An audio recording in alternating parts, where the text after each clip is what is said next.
বন্ধুরা, তোমরা সবাই কেমন আছো? আশা করি খুব ভালো আছো। এই দেখো, এটা আমাদের করমচা গাছ। প্রথম বছর দুটো করমচা হয়েছিল, এবার অনেকটাই হয়েছে। করমচা মাখা করবার জন্য গাছ থেকে কিছু পাকা করমচা পেড়ে নিচ্ছিলাম। গাছে খুব কাটা, তাই সাবধানে পাড়তে হচ্ছিল। এতটাই কাটা, সাবধানে পাড়া সত্ত্বেও হাতে কাটা ফুটে গেল। জ্বালাও করছিল। জ্বালা করলেও কিছু করার নেই, করমচাগুলো তো পাড়তে হবে। তারপর করমচাগুলো একটা পাত্রে রেখে পরিষ্কার জল দিয়ে নেড়েচেড়ে ধুয়ে নিচ্ছিলাম, কারণ করমচার ভিতর থেকে আটা বার হচ্ছিল।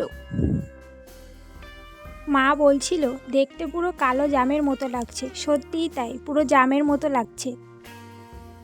শুধু পাকা ভালো লাগবে না খেতে, তাই পরে কয়েকটা কাঁচাও পেড়ে নিয়েছিলাম। এক একটা কাঁচা করমচাই এখানে বোটা ছিল, সেগুলো ছাড়িয়ে নিচ্ছিলাম। ভালো করে ছাড়িয়ে নিয়ে এক একটা করে থেতো করে নিচ্ছিলাম। চলো এবার মাখা করা যাক।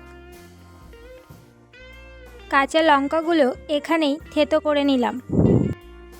কাঁচা লঙ্কা, গন্ধরাজ লেবু পাতা, লবণ, ধনিয়া গুঁড়ো, জিরে গুঁড়ো, সামান্য পরিমাণ চিনি, অল্প করে পরিমাণ মতো সরিষার তেল দিয়ে ভালো করে মেখে নিলাম।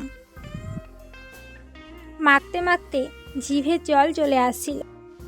চলো এবার কেমন হয়েছে খেয়ে টেস্ট করা যাক।